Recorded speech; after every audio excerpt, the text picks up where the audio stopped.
Hello, friends, and welcome back to our 27th episode of webinars with Sensodyne GSK. And today we have none other than dashing Dr. Moez Kakiani.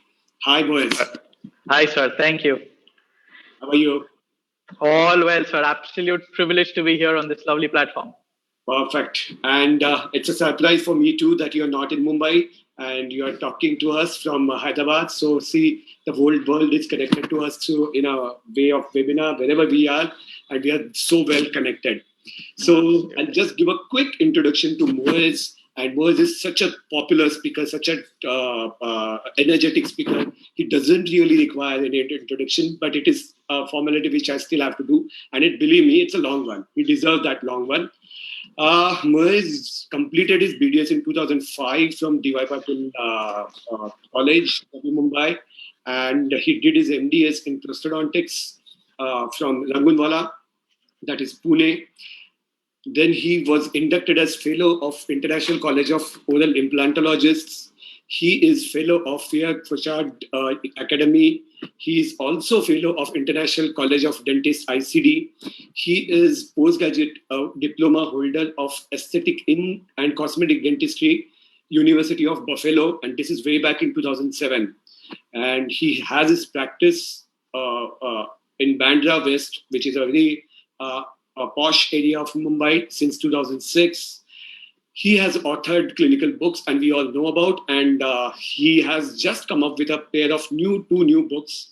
And is that the reason that's why you were missing, Moez? We have not seen you since long. Meaning, I was alienated. Yeah. I was abducted, but I'm back now. Yes. You've been so active in lecture circle, and suddenly since last 3-4 months I've not seen you. I think you guys were super busy making this new beautiful book, and we are going to discuss about it in a while because I really find that very attractive, and we are going to discuss about it in some time. He is co-founder of a company called MIK Dental, and that MIK is his name's short form, I guess. And he has got 7 registered patents. Wow, having one patent is such a big thing. 7 registered patents. He's been recognized as Entrepreneur Dentist of the Year again and again, and Outstanding Dentist of the Year again and again. And he's been awarded as Excellence in Orofacial Pain Management by International Dental Excellence Awards in 2018. Then again, Outstanding Dentist of the Year, Prosthodontist of the Year, Excellence in Dentistry Award, Prosthodontist of the Year 2016 by MAMR and by Indian Health Professionals Awards, Best Dentist Awards, Best Prosthodontist Award 2015, faculty at ENCODE, runs a program of ProstoTrain, that is another training program which is in Juhu, Mumbai, and he's key opinion leader for 3M, Medicept, ICPA, Abbott, Septodont, and Eufridi, and several publications and papers. No wonder we do not really want to, meaning that goes without saying, you literally have dozens of them. Co-editor of Chairside Dental Magazine, has done more than 350 keynote podium lectures at various national and international conferences and in dental colleges, and has his own YouTube channel. Such a long list which he deserves. And I think everyone is more than eager to listen to your topic, a fantastic one which you have chosen today. And you can simply go ahead and share the screen, all yours. All right, Ajay sir, let me begin with saying a big thank you for that lovely introduction. Most appreciated. And this was a concise one, by the way. No, but a big thank you from the bottom of my heart. You very rightly pointed out to the fact that I haven't been around, not at least in the visible part of social media, because at the back end I had a more serious mandate to undertake. And now that is done, thank you for bringing me back from that phase of life. I can't wait to get back to speaking, get back to sharing, and get back to what we do. You can't be away from your audience for long. Absolutely, sir. Thank you so very much for this opportunity. Going ahead and sharing screen, as Ajay sir very rightly said, I'm going to be speaking about a topic that I am personally Extremely passionate about it, something that I enjoy the most. As a matter of fact, in my head, this is where I believe my space or my comfort zone lies. Reconstruction of the entire dentition, reconstruction of those cases where patients have lost significant amount of tooth material to such an extent that their bite has collapsed. All right. So before I jump into the actual management of patients with collapsed bites, let us first simply understand when we talk about collapse or we talk about lost tooth material, what are the causes for such a significant occurrence that we see in our practice? So, in my head, there are two primary causes for a collapsed bite. The first is actual tooth loss, which means a patient who has had multiple extractions done. Don't we often see patients right side niche ke nikale hai, left side upar ke nikale hai. Now there is no antagonist to create a vertical stop, and hence the patient's bite looks completely collapsed. So that's one aspect. The other aspect, which is the one that I will be catering to in depth during this particular webinar, and that, friends, is about morphology loss, which means tooth material in the form of enamel and dentin have been lost. All right. So when you're talking about morphology loss, now this is something that we've all read, probably given vivas, written in our theory exams multiple times. What are the primary causes of morphology loss or change in tooth morphology? And we all know this, right? We have attrition, we have abrasion, we have erosion, and we have abfraction. Now, let me give you a small insight into what are the clinical perspectives for each of these individually. Okay. And remember, it's important for us to understand the cause of tooth loss because the management and post-management care differs for each of these individually. So when you're talking about attrition, what is attrition? It's tooth to tooth friction, correct? Now remember, there are two primary causes for these. One is what we call dysfunction, one is what we call parafunction. Now dysfunction is usually dentist induced in the form of a high filling or a high cap that causes the patient to change the way he or she bites, which means there is a change in the maximum intercuspal position. So simply put, this patient has what is called as a hit and slide occlusion, which means as the patient closes down, it's that interfering tooth or the incline that he or she contacts first and then slides the jaw forward and deviates in an attempt to gain maximum intercuspation. So what happens during the slide? Friction, tooth to tooth friction, enamel to enamel friction. Multiple things can happen here. All right. It's not always that attrition alone may occur. You could see fractures. You could also see mobility of the tooth. You could see fremitus. Remember, you tap down and there is a jiggling movement of the tooth. So the body can manifest an interference and its resultant signs and symptoms in multiple different forms. Attrition is one such. So that is about dysfunction, where it could be a third molar or a dentist induced interference that causes tooth loss. The other is parafunction, which is centrally mediated, which means brain induced. These are people who do not per se have occlusal interferences, but may be stressed in life, and because of that may actually succumb to excessive pathofunction, which is what we call as parafunction, which is clenching, and bruxism, which is what we will look at as we move further into the webinar. What is important when I identify that attrition is the cause for tooth loss and a collapsed bite? Deprogrammation of the mandible. All right, this is a concept where you allow the orofacial musculature to relax, thereby improving the position of the condyle in the glenoid fossa. We've all run through multiple definitions of centric relation. As a matter of fact, there are more than 25 approved definitions of this concept. And then they say it can be recorded to needle point accuracy. I often crack this joke. CR by nature has to be female. कोई समझ नहीं सकता क्या हो रहा है. Right? But on a serious note, when you're doing full mouth rehabilitations for patients with a collapsed bite caused by atresion, it is extremely important that you record the condylar position and then you arrange the teeth according to that position. That's very similar, friends, to what we do in complete dentures. हम क्या करते हैं? हम पहले jaw relation लेते हैं, CR record लेते हैं, फिर हम teeth setting करते हैं such that MIP becomes the same as CR.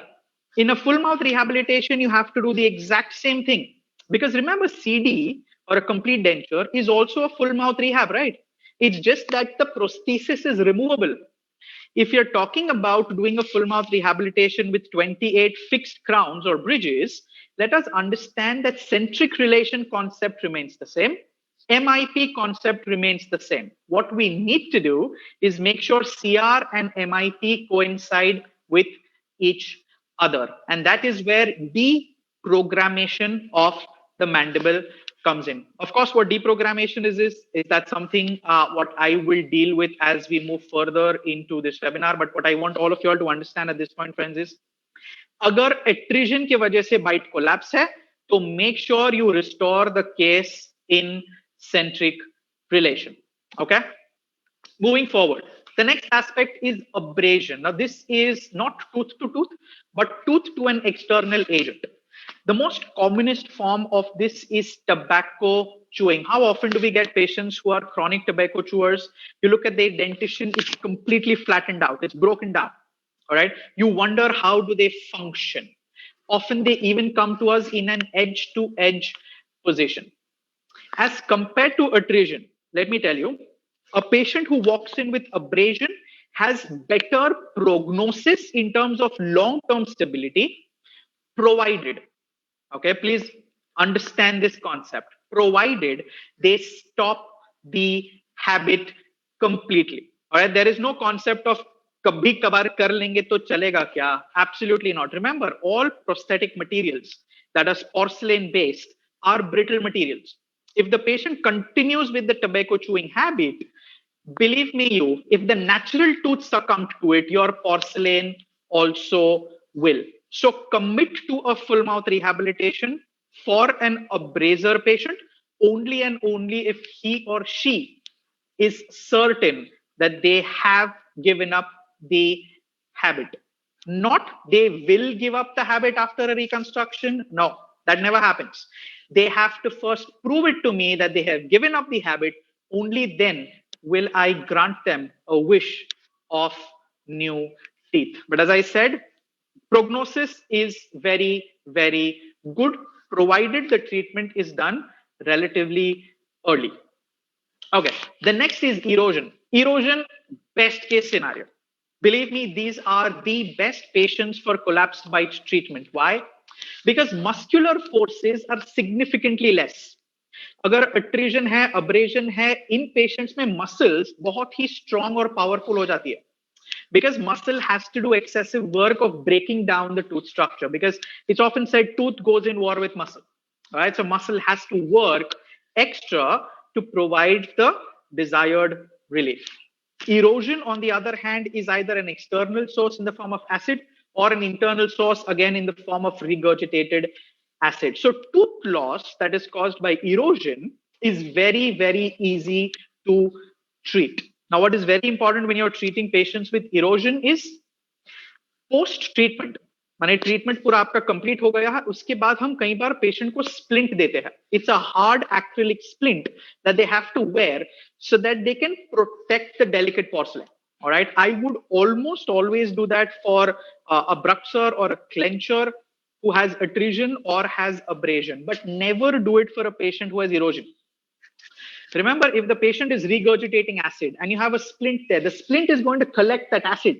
And you will realize at the margins of your prosthesis, there is new erosion that is happening. Often this erosion is even subgingival. So it's important that in these patients, you do not give them post-treatment splints. Just a little something that I want to digress and share with you here today. This is a small patient example that happened with me many years ago. This was during my first practice, probably second or third year in clinical practice. But I was always someone who loved going and observing what is happening in the oral cavity. All right. So there was this newly married couple who had come in. The wife was having some kind of toothache.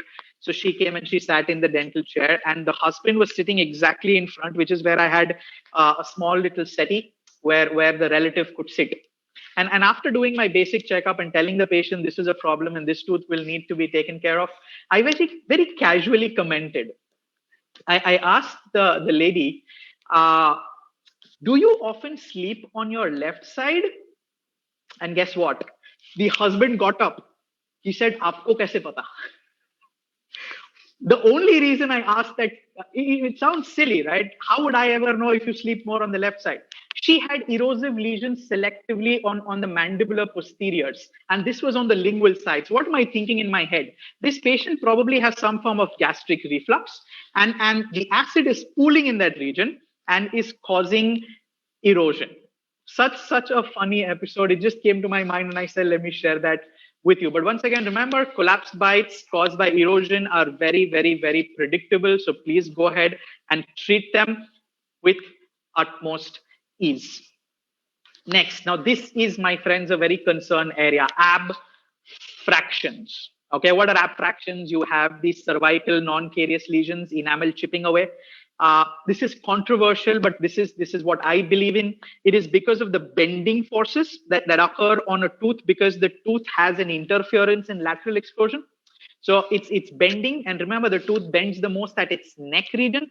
So जहां bend होता है वहां पे enamel chip होते जाता है. Okay. Now I am an ardent believer, friends. Ardent believer. You treat a tooth for a root canal only and only if it has a bacterial problem. I'm sure Ajay sir will also agree with me, being an endodontist. Bacterial problem hai means caries has percolated into the tooth structure, the nerve is damaged. Please do an endo. Do not, and I once again say this, please do not do endo prophylactically.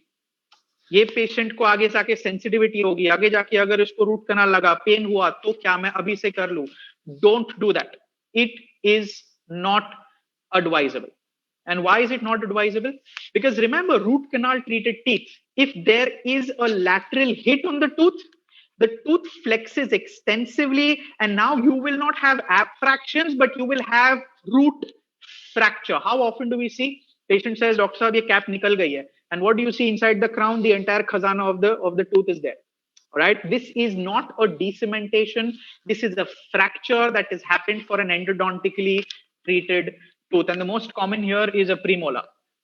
Okay. So if you have a patient who has abfraction lesions, unless absolutely necessary, please do not go ahead and do root canals. It is not going to solve any purpose for you or for your patient. As a matter of fact, itne root canals karoge na patient ke liye, imagine the cost of procedure has gone up significantly. You don't do root canals, you do good preparations, you manage sensitivity, you use a good resin modified glass ionomer to cement or a resin lute. You have taken care of micro leakage, you have taken care of the hydrodynamic movement. Do not fall prey, please, to full mouth prophylactic root canals. The moment I see abfractions, I already know in my head, this patient may come back with problems in the future. And I will help you understand on what grounds I say that. So once again, just summing everything up, friends, you have attrition, abrasion, erosion, abfraction.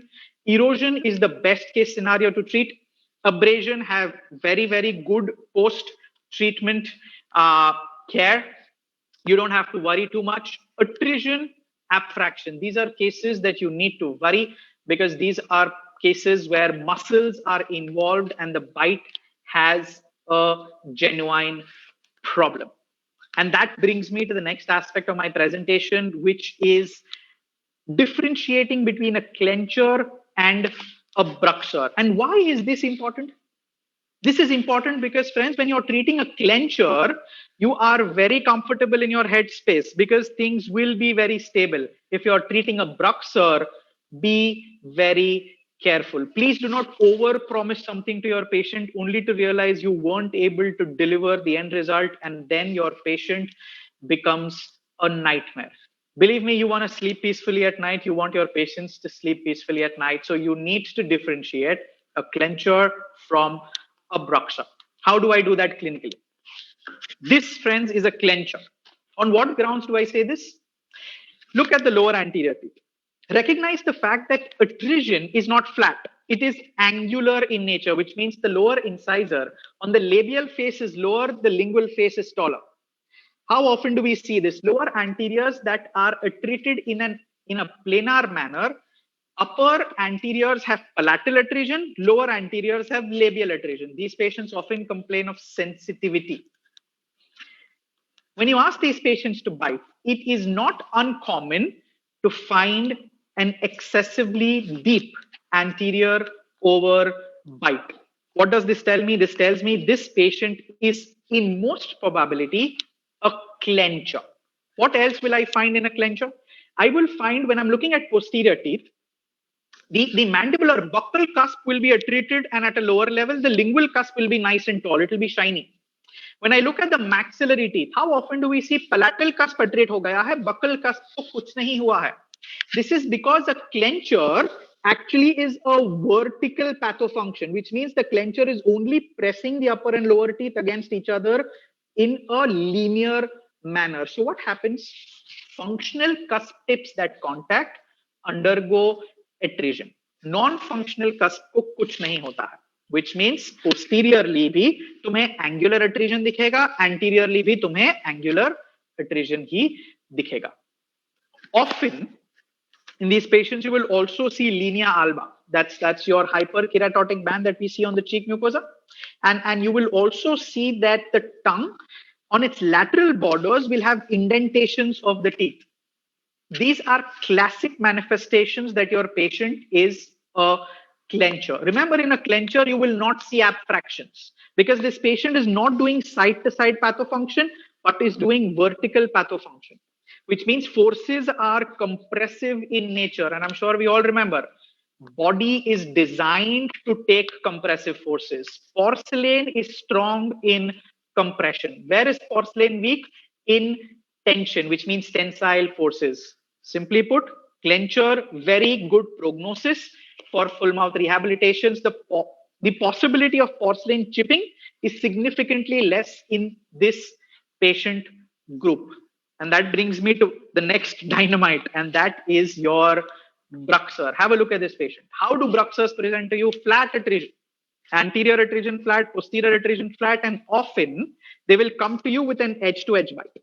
How does a clencher present? Usually, not always, but has a deep bite that is locked into each other. How does a bruxer present? Edge to edge. And have a look at the occlusal surface. Recognize the fact that the entire surface is attrited flat. I'm zooming into the posteriors. You can see cusps that are flattened out, and instead of a positive cusp, you have a saucer. It's like a soup bowl banaya hua hai har daant pe char char. So you can recognize that the molar has dentin that has been exposed because enamel has been lost. Posterior, anterior, you see cupping. Now, when would I say this patient needs a full mouth rehab? When I see that almost all anterior and posterior teeth have lost enamel coverage and dentin has been exposed. All right, this is what I'm thinking in my head. If dentin is exposed, this patient needs some form of dentin coverage so that the dentin does not kind of break down fast. It is said once enamel is lost, dentin wears away 7 times. 7. All right, so that's very fast. 7 times faster than enamel, which means the moment dentin is exposed, the possibility of the bite collapsing rapidly has increased. So what would I do in my head? Immediately inform that patient. Now remember, our duty is to inform.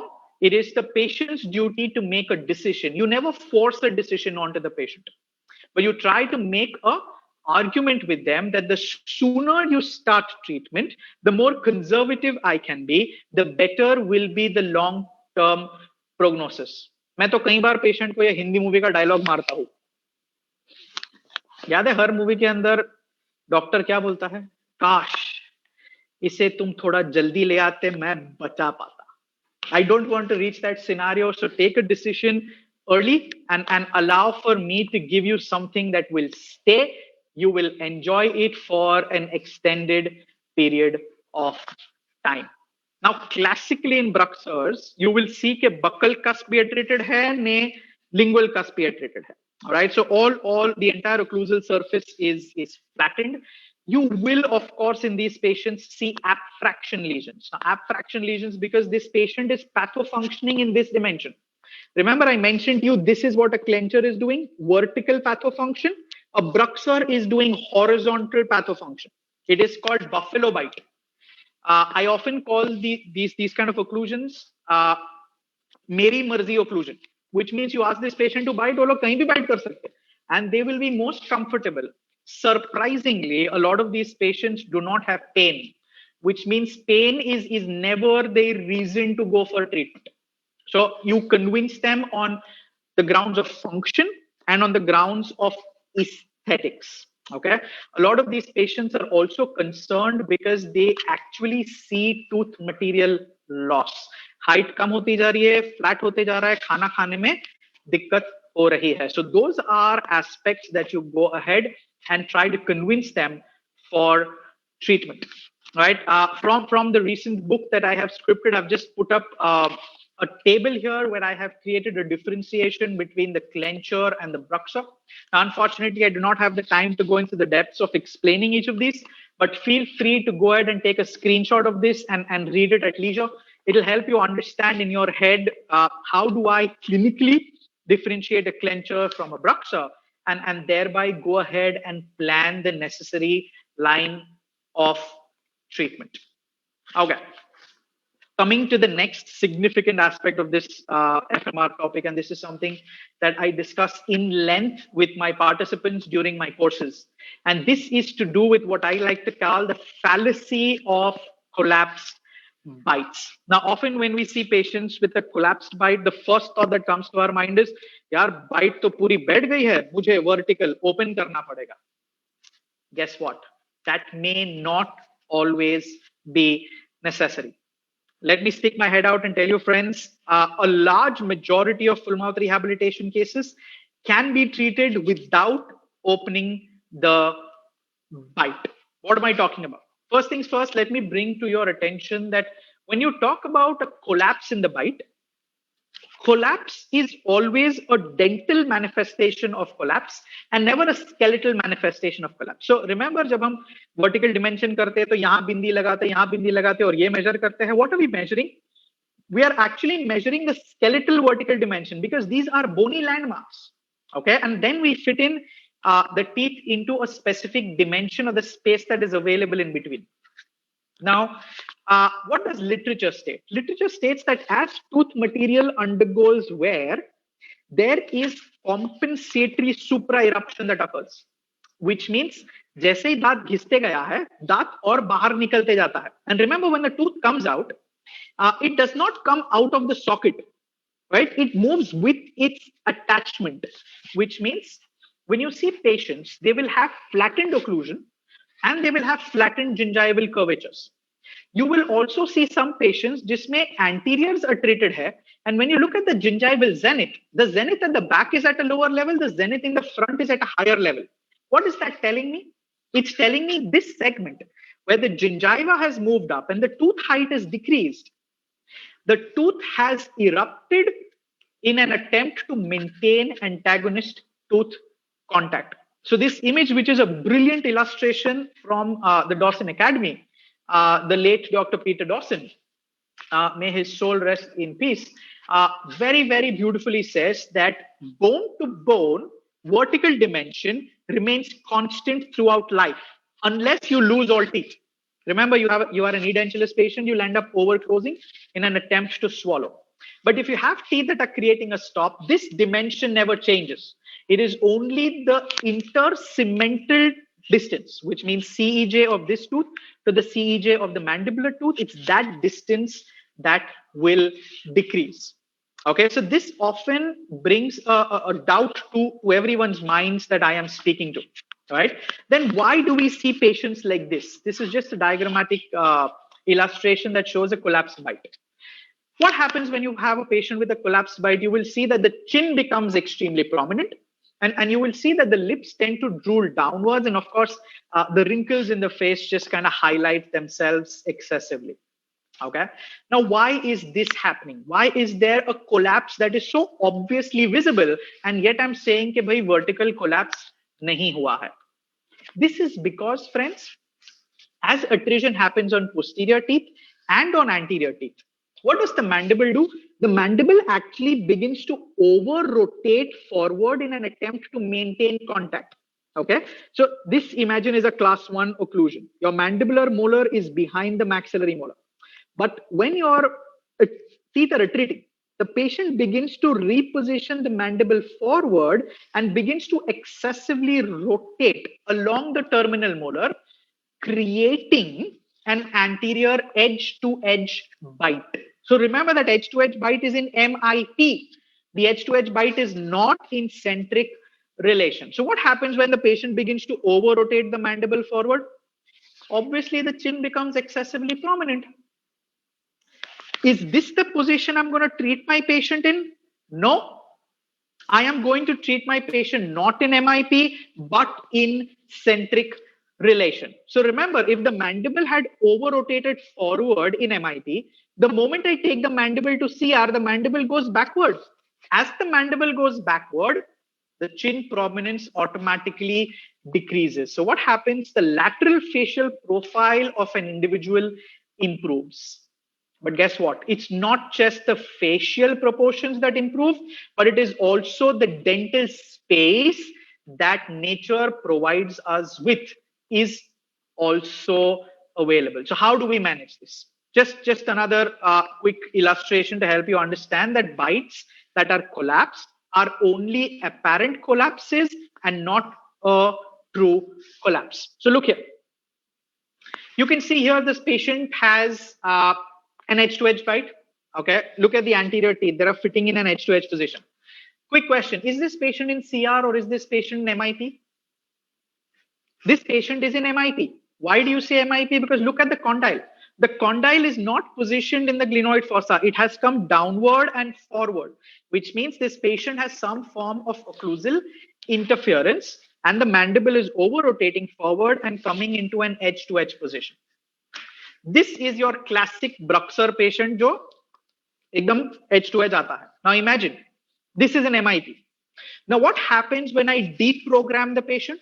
Deprogrammation is done, friends, with the help of an anterior deprogrammer. I will show you one such appliance that I have designed. It's called as the Unwind MD. You can reline it with acrylic and you place it on the upper anterior teeth, allowing only the lower incisors to contact. So what happens when there are no posterior teeth contacting? Remember, every tooth has periodontal ligament, which has proprioceptors. If there is no tooth-to-tooth contact, the proprioceptors are completely taken out of the equation. As that happens, the elevator muscles and the depressor lateral pterygoid muscle completely relax. As these muscles relax, the condyle begins to go back to what is called as the antero-superior position, which is centric relation. So I want all of you all to just focus on the screen right now. Okay, this is a patient who's currently in MIP. As I deprogram the mandible, look closely what happens. The entire mandible swings in a backward and upward direction. And as the condyle seats into the glenoid fossa, look at what has happened to the teeth. Teeth do not meet the way they used to in MIP. There is no intercuspation anymore. There is only one tooth at the back that is contacting. That, friends, is the interference incline. I want all of you all to recognize in MIP, the chin is prominent. In CR, the chin has gone backward, which means facial proportions have improved. The profile is no longer a convex, but becomes a straight or sometimes even a concave aesthetic profile. So that senile look, that old age look is taken care of. without having to open the bite. Look at the anterior teeth. See, anterior teeth are no longer edge to edge. They are in a class 1 relation, which means the lower incisor has gone lingual or palatal to the upper incisor. And more importantly, there is space available. What do I tell my technician to do now? In this space available, I tell my technician, do a wax up for me, making sure that I have proper intercuspation at the back and I have the desired anterior guidance in the front. All of this without having to open the bite. Friends, this is a concept called as re-establishment of vertical dimension. It is not raising the bite, it is re-establishing the original VDO. All we did for this patient is deprogrammation and reorientation of the condyle into CR position. And very often, nature provides you the desired space to reconstruct the teeth. How often does this happen? Most often than not. Okay, which means, let's say, for example, I'm doing 10 full mouth rehabilitation cases, 6, probably even 7 cases, nature may automatically give me excessive space to build into. I need not open the bite.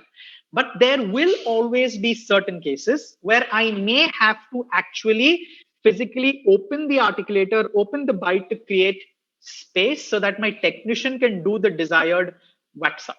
So this is where a common question that I am often asked is, how much can we raise? Now, let me tell you what literature says.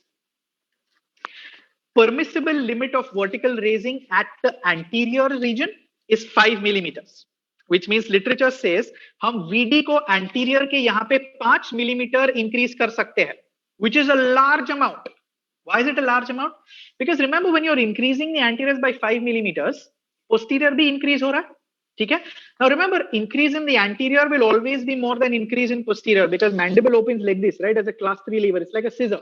So anterior opening is always more than posterior opening. Having said that, अगर हम PFM भी कर रहे हैं, ठीक है, मुझे कितना लगेगा लोअर पे 2 मिलीमीटर बकल कस्प पे, अपर पैलेटल कस्प पे 2 millimetre, which means functional cusp and functional cusp पे मुझे ज्यादा से ज्यादा 4 मिलीमीटर लगने वाला है. अगर मैं बाइट 5 मिलीमीटर ओपन कर रहा हूं तो शायद मुझे पोस्टीरियर को ओक्लूजल सरफेस पे प्रिपेयर करने की जरूरत ही नहीं पड़ेगी. Let's understand, friends, conservation is the most important aspect when you are doing full mouth rehabilitations. कई बार लोग ब्रक्सर्स को रूट कनाल ट्रीटमेंट क्यों करने बोलते हैं फुल माउथ शुरू करने से पहले, कि भाई मैं प्रिपेयर कर रहा होगा तभी कहीं पल्प एक्सपोज ना हो जाए. That's a completely wrong thought process. Why? Because जब आप वर्टिकल डिमेंशन रेस करते हो, आपको प्रेपरेशन सिर्फ एक्सियल करना है. ओक्लूजल रिडक्शन शायद आपको करने की जरूरत नहीं पड़ेगी, अगर पड़ती भी है तो बहुत कम रिड्यूस करना पड़ेगा. मोर इंपॉर्टेंटली, ब्रक्सर के अंदर क्योंकि इतना सारा ट्रॉमा हो रहा है through years, what does the pulpal tissue do, friends? The pulpal tissue recedes, and as it recedes, tertiary dentin gets deposited. इस पेशेंट में पल्प एक्सपोज करना बहुत ही डिफिकल्ट है. As a matter of fact, Ajay sir, you would vouch for the fact कि इस patients में endo करने के लिए हमें 6 नंबर, 8 नंबर, 10 नंबर वाली फाइल लगती है, ढूंढना पड़ता है कनाल कहाँ पे है. Absolutely right. You're बिल्कुल absolutely right. तो sir, tell me, why would I ever fear कि भाई प्रिपेयर करते वक्त पल्प एक्सपोज होगी? Yeah, that's right. ब्रक्सर में तो होना ही नहीं चाहिए हमें ये डर. Absolutely. Right, friends, the key here is to use good diamond burrs. हमारी इंडियंस की कमजोरी क्या है पता है?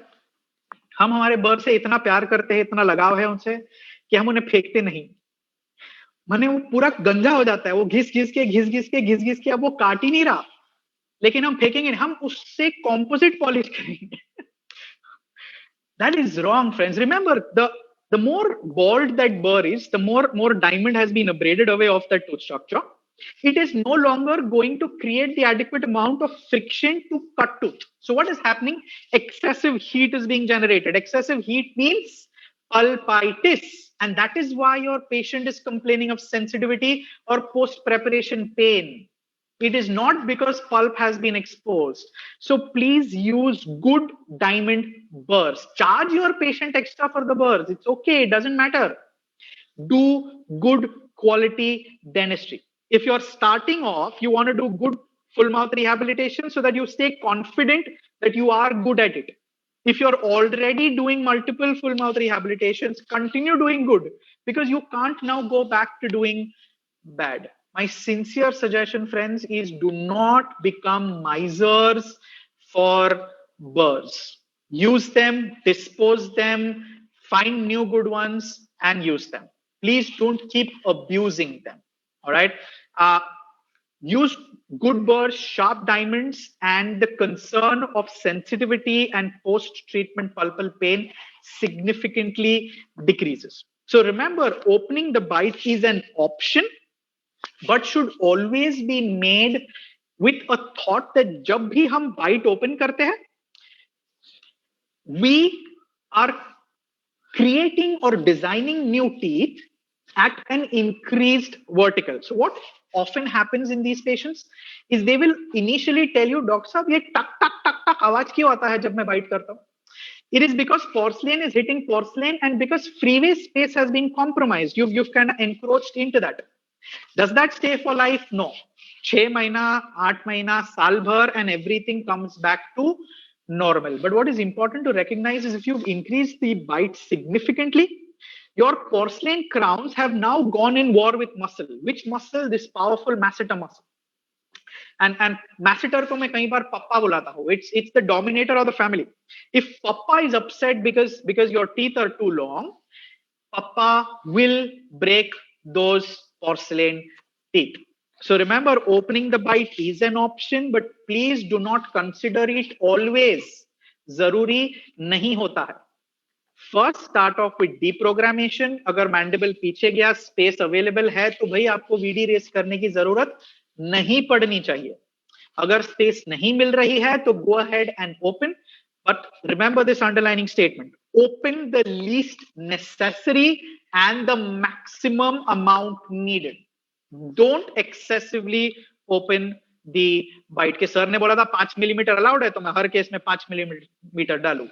मत करो. It has to be a clinical decision. Okay.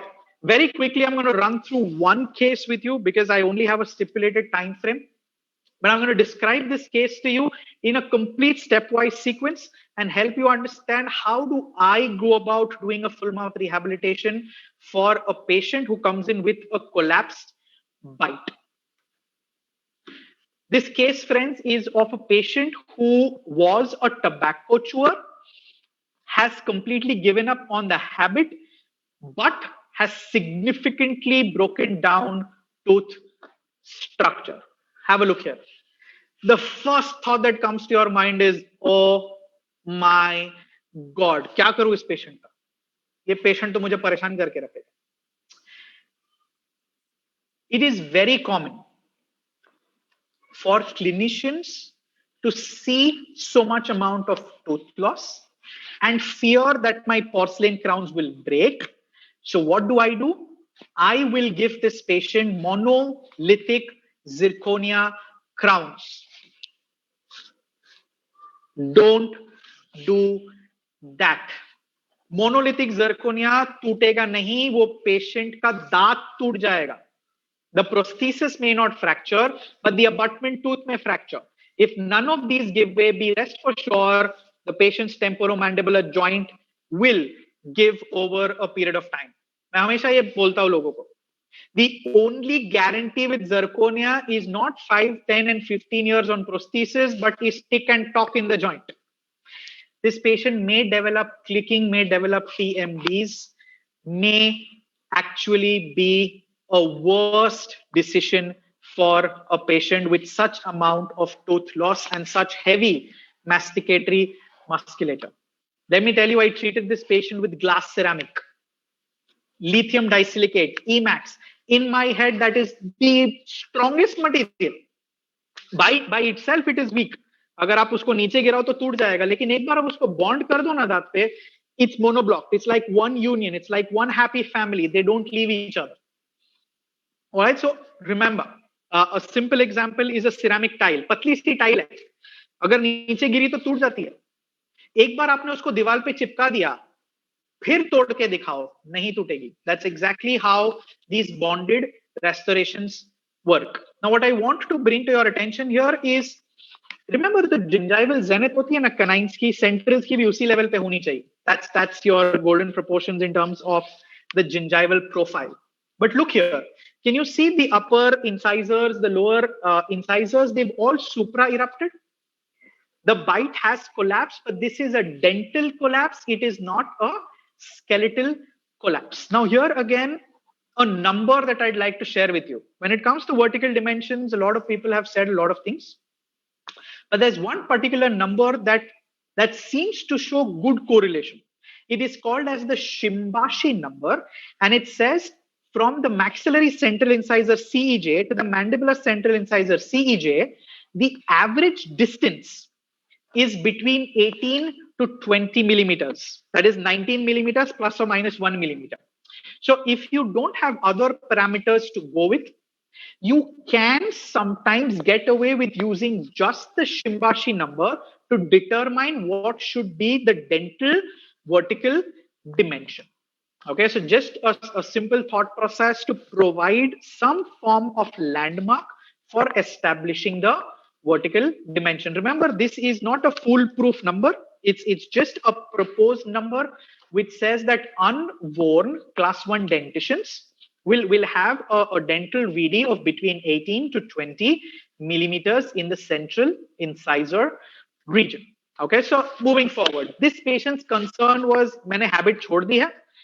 My friends feel that I don't have teeth in my mouth. Look at him smile. You can't see tooth, which is why his friends think that he is edentulous. Now he says, I've given up the habit. I want to stay away from it. So give me something that will motivate me to do that. So what do? Give this patient a new smile and tell this patient that if you go back to chewing tobacco, you will end up messing your new porcelain teeth. आपकी जो नई smile होगी, जो मुस्कुराहट होगी, that new life that you have, that new vision that you have towards yourself, will all be destroyed by the habit. All right. So going ahead, this is the state of the maxillary dentition. Remember, when your patient is a tobacco chewer, there is no concept of angular wear and flat wear. It's just abrupt wear. कहीं पे भी कुछ भी हो सकता है. Okay, it's abrasion, right? So this patient, as you can see, has lost enamel on the occlusal surfaces of literally every tooth, and dentin has been exposed, which means it is time to reconstruct. Okay, all of these full mouth rehabilitation cases are not like bite collapsed है, सीधा मुंह में जाओ और बर घुमाना शुरू कर दो. Planning is more important. Remember, any and every skyscraper that you see, that fascinating looking constructions that you see, they were all a blueprint at first. They had to be planned, only then can the execution phase begin. So treatment planning for all full mouth rehabilitation cases remain the same. Okay, what do these involve? It starts with making some diagnostic impressions. All right, so you make a maxillary and a mandibular impression. You have to do this with the help of addition silicone light body. No alginate, no polyether, no condensation silicone. Why do I insist that addition silicone ही होना चाहिए? Because when you're doing a full mouth rehabilitation, you need multiple pores of the same impression. You need multiple casts. You need a cast that you mount. You need a pre-treatment cast that is there as a record with you. The only material that allows you to take multiple pores out of the same impression is addition silicone, which is the reason why I insist on the use of this material for your diagnostic impressions. So what you see here is a two-step impression. I always insist on 2 steps for full mouth impressions because they just give you a very accurate reproduction of the details in the oral cavity. Remember, all prosthetic work is indirect in nature, which means आपको impression लेके technician को भेजना है. Technician has to work and send the prosthesis or the wax up back to you. So if your communication with the technician is not good, be rest assured that the work comes back is not going to be satisfactory to you or to your patient. What is going to happen? You wanted to cut costs and make an alginate impression, you ended up losing a full mouth rehabilitation patient. So it's not worth it, guys. छोटा मत सोचो, बड़ा सोचो, थोड़ा खर्चा कर लो. In the long run, it will pay you dividends. Okay, so once your impressions are done, you then go ahead and record the Facebook and transfer it onto a semi-adjustable articulator. So unfortunately, I don't have the time to go into the depths of this, but please don't do FMR cases on mean value articulator. FMR cases have to be done on a semi-adjustable articulator. Mean value articulator kaisa hai ki bhai, imagine it's your wedding and you go to a shop and you tell the shopkeeper mere ko 40 wala shirt dena, mujhe 42 wala shirt dena. It's just average. But when it's your wedding, it's an important day, it's a mammoth occasion, you want something that's tailor-made, something that's customized to you. And that's where, friends, a semi-adjustable articulator comes in. तुम उसमें minute adjustments कर सकते हो that will make sure that the articulator mimics the patient. And जितना technician अच्छा bite देगा ना आपको सेमी एडजस्टेबल आर्टिकुलेटर पे, उतना मुंह में मेहनत कम लगेगा. तो थोड़ा सा एफर्ट यहाँ डालोगे, अगर एक अच्छा सा सिस्टम ले लोगे, तो it will make sure that your hard work, especially during the bisque trial and the cementation, significantly decreases, and you realize that your work is improved and your patients are a lot happier. Okay, so diagnostic impression, Facebook record. Diagnostic impression से मुझे cast मिलेंगे, फेसबो record से मैं maxillary cast mount करूंगा. अब मुझे क्या करना है, मैंडिबुलर कास्ट माउंट करना है. तो उसके लिए मुझे क्या लगेगा, centric relation record. So remember, the second step here is always deprogrammation.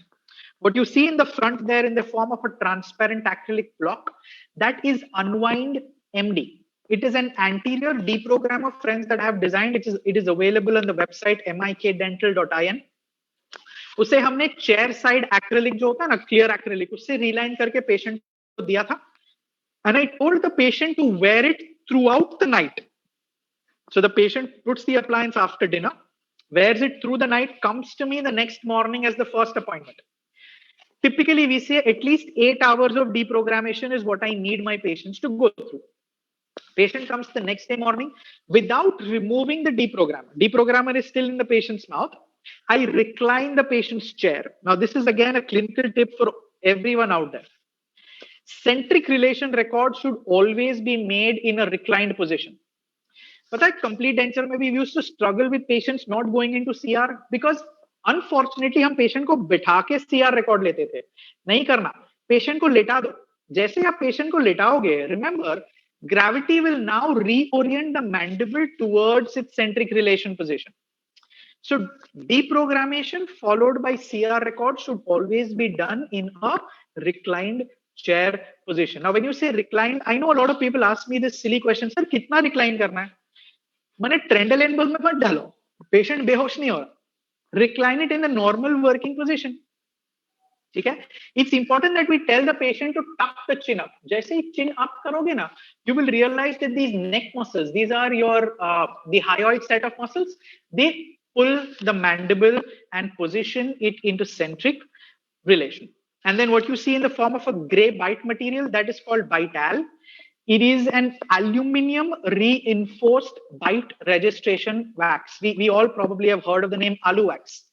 This is the first of its kind block of Alu wax. Normally Alu wax हमें sheets में मिलती है.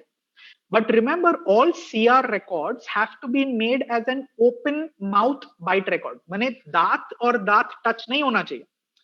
CR record में अगर दांत से दांत टच हो गया ना, तो CR चला गया. As simple as that. Proprioception will step in and the patient will now move the mandible away. ठीक है? So always remember to use a block of wax to record your centric relation. And एक बार आपने record कर लिया तो check करो. कहीं आपका वैक्स ब्लॉक कहीं से भी परफोरेट हुआ है क्या? अगर परफोरेट हुआ है तो वो CR रिकॉर्ड बराबर नहीं है. The block has to be non perforated. Okay, so हमने CR रिकॉर्ड ले लिया, इससे हमने मैंडिबुलर कास्ट माउंटिंग कंप्लीट कर दी. So this is what you see here. This is my diagnostic mounting. Okay, okay, what do you see in this patient? Anterior में gap ही नहीं खुला, देखो. There's hardly any space here despite deprogramming of this patient. This happens in patients who have a tight perioral musculature. Remember reading neutral zone? Lip pressure, cheek pressure, tongue pressure, they oppose each other. अगर किसी patient का lip और cheek mucosa या muscle stop है, so these patients may actually see the teeth reposition themselves into an edge to edge. How often does it happen? Lower anterior का जब आप scaling करते हो तो ये छोटा सा जो प्लेटिसमम मसल है इतना टाइट कर देता है पेशेंट कि भाई आपको अलाउ ही नहीं करता काम करने के लिए. So these are patients who have a tight neutral zone.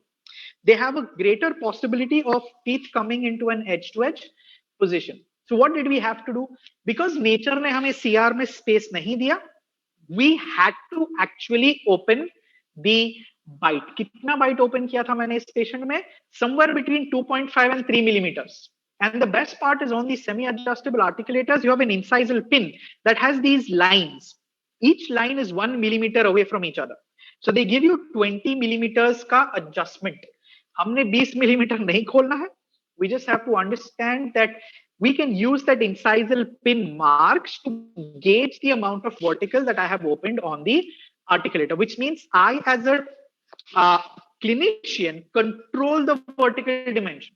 I don't leave it to the technician कि भाई तुम देखो तुम्हें कितना gap चाहिए, तुम भर दो.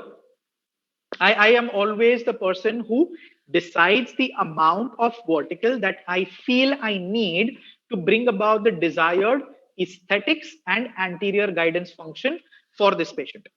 So what did we do for this patient? We opened the bite, but we went in a digital manner, which means we opened the bite and we scanned the models so that the laboratory technician could go ahead and create a digital wax up. You can always send your articulate to the lab and tell the technician कि भाई wax up करके मुझे भेजो. Absolutely fine. In this particular case, we tried a digital protocol. Okay, so what did the technician send me?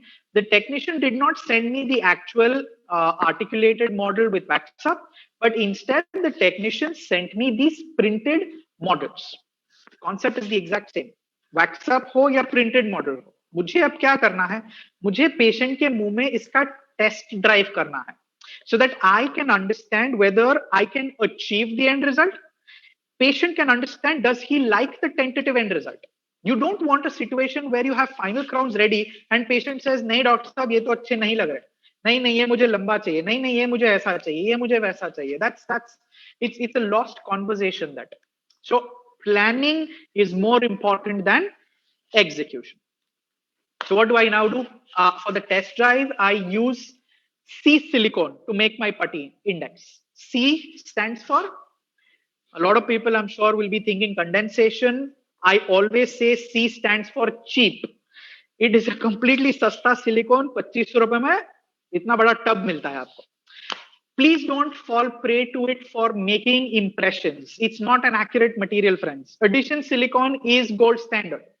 Condensation silicone works fine for making these putty indices. As you can see, I've made a putty index there, and मैंने एक छोटा सा midline का mark डाला है permanent marker से. That's so that I can orient it properly in the patient's mouth. And as you can see at the margins, I've made some cutouts. This is just to make sure the excess material that comes out is easier to remove. What do? I love this material, Protem 4. It's from 3M. I squirt the material from one side all the way through to the other, place this into the patient's mouth. I typically give it about 2.5 minutes to set. मैंने bonding agent नहीं लगाया है. Okay, remember this is all interlocking into the natural tooth undercuts. 2.5-3 minutes later, when I remove it, it looks like this. Okay, so as you can see, we've added about 3.5 millimeters to the maxillary incisal edge. If you remember the pre-treatment picture, patient smile करता है तो कुछ दिख नहीं रहा है. I want the patient to show more tooth material, so I'm trying to increase the anterior tooth height. So this is the test drive for the maxillary arch. I do the exact same for the mandibular arch. Now what am I doing? I am asking my patient, आप देखिए sir ये आपको अच्छा लग रहा है क्या? And as Dr. Rajiv Verma always says, patient को छोटा सा mirror मत दो. Patient will start looking at these small things. ये excess है, ये दांत का color ऐसा है, ये ऐसा है. कुछ नहीं. बड़े mirror के सामने देखो. Facial proportions के अंदर patient को अपने दांत कैसे दिख रहे हैं. At this point of time, if the patient says, can we adjust this a little, please go ahead and do it. Remember, acrylic material is very easy to adjust. You can even add to it by simply using flowable composite. It'll bond. Don't worry about that. It'll stay. Once the patient approves, only and only then should you start with irreversible tooth preparation. Okay, so this is where now the treatment planning phase has moved into the treatment execution phase. So what do? I always prefer to start with the mandibular arch first. I feel it's the more difficult arch for me. Maxillary I feel is very easy. Saliva का कोई tension नहीं, टंग का कोई tension नहीं. More importantly, अगर आप पहले maxillary करो ना, और अगर पेशेंट थक गया है मुंह खुला रख के, मैंडिबुलर के लिए पेशेंट बार बार जॉ क्लोज कर देता है. That can be more discomforting for you as a clinician. And sorry if I'm using this wrong word, I get annoyed when my patient starts jerking the mandible. माने है ना, patient जो थक जाता है mandible, it's impossible for me to prepare teeth there. So always get the difficult arch out first. So start with the mandibular. This is the test drive. Okay. Now, what I love about the test drive is the fact that it allows me to quantify the amount of preparation that I'm doing. So what do? Through the test drive, not just for anteriors, porcelain veneers जो करता है ना, उसे पता है test drive के through हम depth grooves देते हैं. That is only for labial surface and for incisal edge. I use that concept for posterior occlusal surfaces also. So as you can see here, I have made depth grooves with the help of this burr, which is called as the OR 1.2. 1.2 का मतलब है इसका diameter 1.2 millimeters का है. So what do? I sink the burr a little more than full depth on the functional cusp and a little less than full depth on the non-functional cusp. Why? Because मैं metal free कर रहा हूँ, मुझे functional cusp पे 1.5 चाहिए, non-functional पे 1 चाहिए. This is a 1.2 burr. So it helps me quantify the amount of reduction labially and occlusally. And once this is done, you just take a pencil and mark the depth. Why? So that once I have retrieved this out, all right, you can clearly see on the right side of the screen, that is the patient's third quadrant, there are markings that are visible, which tells me मुझे ये surface और reduce करना है. But look at the fourth quadrant. There are no marks, which means I don't have to reduce the occlusal surface at all. All I need to do is round the surface because nature has already reduced so much tooth material from there. Tell me, how will you land up exposing the pulp in this case? Absolutely not possible. Okay, so please use your depth, the burrs for correct orientation, for the amount of reduction, passing it through your test drive. Okay, once this is done, it's a simple matter of preparation. Now, because I am using bonded Emax, I prepared this case for conservative restorations. As you can see, all anteriors have been prepared for laminates. Okay, with supragingival margins. If you can zoom in a little and look closely at your screen, lower anteriors के सारे labial margins हल्के से supragingival है. Because remember, this region is never going to be seen, no matter how much the patient smiles or talks. Lower zenith almost is never seen. So I can afford to be a little supragingival in that area. When you look at the premolars, the premolar has a little bit of occlusal rounding and has a buccal extension. These are called as V-tops or veneer lays. That means you have an occlusal extension and a buccal extension. Why buccal extension? For aesthetics. Why occlusal? For improved function. So you need not extend the preparation onto the lingual. So these are similar in concept to the 3/4 crown, not going into the lingual or the palatal, which means I'm conserving enamel. Okay. When you look at the molar in the third quadrant, that is one particular tooth जिसका पहले से root canal हुआ था. Okay, and if you can see, that tooth already has some gingival recession and there is furcal involvement. Now, if I give this patient a full crown, which is the conventional thought process, right? Root canal किया, full crown दो. Gingival zenith में जो फर्कल area है ना, अभी rest for sure वहां पे आगे जाके प्लाक डिपोजिशन होगी, because it's very easy to leave a small unnoticed overhang in that region, and then there will be plaque deposition, there will be recession. Okay, so we don't want that. which is the reason why I have prepared that particular tooth for an endo crown. Flat occlusal preparation, leaving the core unrestored, which means मैं composite नहीं भरता वहां पे. Porcelain के अंदर ही छोटा सा dome होगा that will restore the occlusal portion. Okay, so these were all my mandibular preparations, as you can see from different angles. These are the burrs that I used. The first two are depth gauge burrs. These are again burrs that I have designed myself, friends. The first one is a PLV 0.3. So it gives me a 0.3 millimeter groove. I use it towards the cervical margin because वहाँ पे enamel पतला होता है, मुझे dentin expose नहीं करना. The second burr is the PLV 0.5. So 0.5 will give me a 0.5 millimeter groove. The third burr is a blue ring burr. It's a deep chamfer burr. Okay, this is very similar to the TR design that you get in the ISO cluster. I call it DC because deep chamfer is something that we all relate with.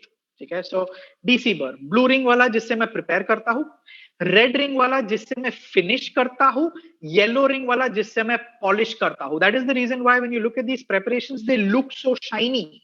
It is because all of these have been polished with a yellow ring to make sure they're extremely smooth. जितना preparation smooth होगा ना, उतना final Emax का bonding बेहतर होगा.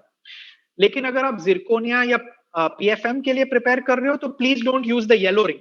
Only use the blue and the red because उसके अंदर थोड़ा हमें friction चाहिए होता है, you know, surface area improve करने के लिए. But if you are using Emax, please go ahead and use the yellow ring. Now, if you're wondering where do I find all of these burrs, friends, these are all as a part of a kit that I have designed, which is called as the Advanced Crown Bridge Veneer Preparation Kit. This is again available on the website that is mentioned there.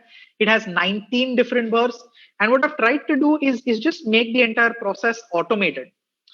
So if you look at the first cluster of burrs, 4 burrs दिए हैं और वहाँ पे heading दिया हुआ है PFM margin. So if you're using a PFM to restore the tooth structure, you use these 4 burrs to create your preparations. If you're doing metal free, you use the other set of burrs that are given there.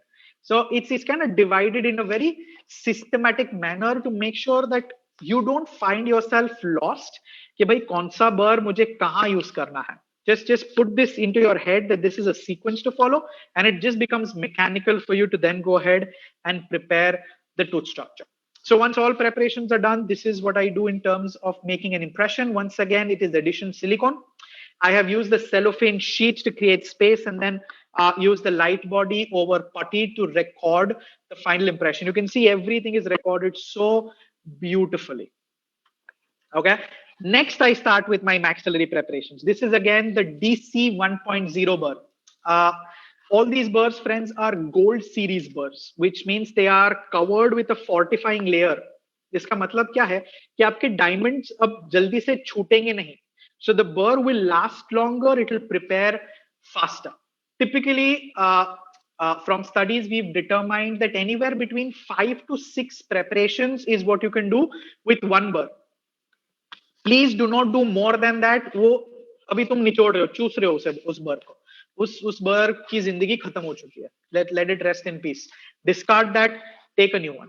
Right? But you can clearly see here the amount of crack lines that are present in these teeth. Now, when you have these crack lines, it's important you don't just do laminates, but you do a more full coverage. You want to hold the entire unit together. So for this patient, as you can see on the anteriors, we've done what are called as mini crowns, which means palatally the margin is slightly above the cingulum level. Okay, you don't go to the palatal margin. All the posteriors again are very conservatively prepared, just occlusally and buccally. Almost nowhere have I extended towards the palatal margin in any of these preparations. As you can see here, these are what are called as tabletop restorations. So look at these posteriors.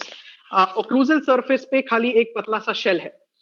Palatal surface को हमने cover किया ही नहीं है क्योंकि natural enamel is already there to protect the underlying tooth structure. This is how it looks once it is bonded in. Remember, the sequence of bonding is important. I cannot go into the depths of that, but you will have to etch the porcelain, silanate the porcelain, use a resin cement and go ahead and bond this. And ideally, this is done under rubber dam isolation, right? But Brilliant aesthetics. Have a look. This is how the patient walked in. This is how the patient walked out. A complete transformation in his smile and his approach towards his life and his approach towards his dentist. Because I vividly remember when I was bonding his porcelain veneers under rubber dam isolation, he may have reminded me of my mother and sister. He was irritated, he was agitated, but when he saw this radiating new smile is when he had newfound respect for what I had done for him. So remember, the kind of dentistry that we do does not only change smiles, but it changes people's lives and their attitudes towards life and us in general. Very quickly, you want to learn a little more about FMR? Straightforward case again, but with a slight twist. Again, a patient who walks in, Bruxer hai, सारा कुछ तोड़ दिया है, flat हो गया है, he's even fractured a few teeth, is not able to show adequate amount of tooth structure while smiling, and this is how he left. Once again, this was tabletop. Once again, this was Emax. These were my conservative preparations. Anterior teeth पे my preparations were in the middle of the tooth. Remember, हम बात करते हैं subgingival, equigingival, supragingival, से भी ऊपर वाला gingival margin. Right. So anteriors, my preparation was mid-level, and these are my posterior preparations, friends. These are called overlay preparations, classic tabletop preparations. I haven't even opened interdental contacts because जरूरत ही नहीं थी. Interdental contact open नहीं करोगे तो food lodgement का डर रहेगा ही नहीं. बराबर है? And because there is so much peripheral enamel available, you have a very strong bond. So don't worry कि भाई ये निकल जाएगा ने पिसल जाएगा, वो कुछ नहीं होता. एक बार आपने रेजिन सीमेंट से चिपका दिया, भूल जाओ, कुछ नहीं होने वाला उसे. Okay? Have a look here.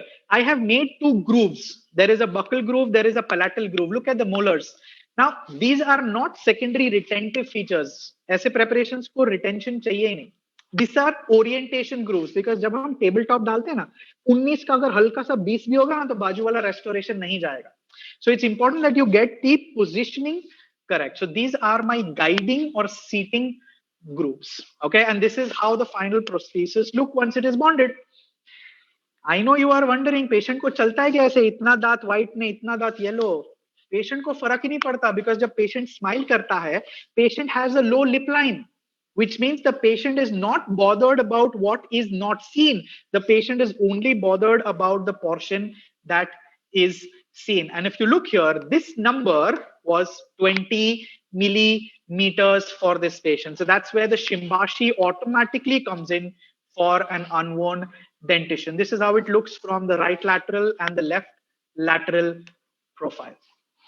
Again, conservation of tooth structure. Always try to keep that at the forefront of your mind. Now, if you want to know more about this particular case and umpteen other such full mouth rehabilitation care, friends, I would like to proudly ask you to go ahead and look up this new baby that we have recently released into the market. It's called the Master Volume. It's the second edition of my book, Clinical Fixed Prosthodontics.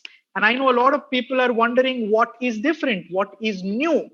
Why should I buy this if I already have the first edition? So let me quickly run you through the index. I have added 17 new chapters, more than 350 pages of raw, fresh content. And for the first time, I have dedicatedly segregated chapters into occlusion for posterior teeth and occlusion for anterior teeth. Because remember, they work synergistic with each other. You can't just work only on posteriors, only on anteriors. They have to be looked at together.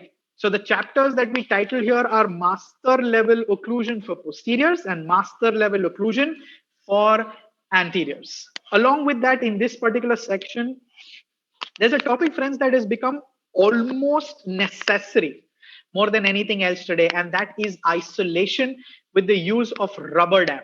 Now, although this may be a prosthetically driven book, For this particular chapter, I've made an excuse because we've actually catered to all branches of clinical dentistry when I'm covering isolation. Although there is isolation for crown and bridge dentistry, we also have isolation for class 1, class 2, endo, and things that are very, very important in routine daily dentistry. Remember, today, prevention of a very deadly and dangerous virus is become a priority, and that's where the use of rubber dam becomes an essential part of our day-to-day lives. This section, friends, is rounded off by the chapter on post and core, which involves when to do a cast post, when to do a metal post, when to do a fiber post, and which are the different systems available and how do you choose from. Moving forward is something that we've taken from the previous edition, but have added new cases to these. And that is to do with porcelain laminate veneers and posterior partial bonded restorations, where my able friends, Dr. Deepal Mehta and Dr. Irfan Kachwala have co-authored these brilliant chapters with me.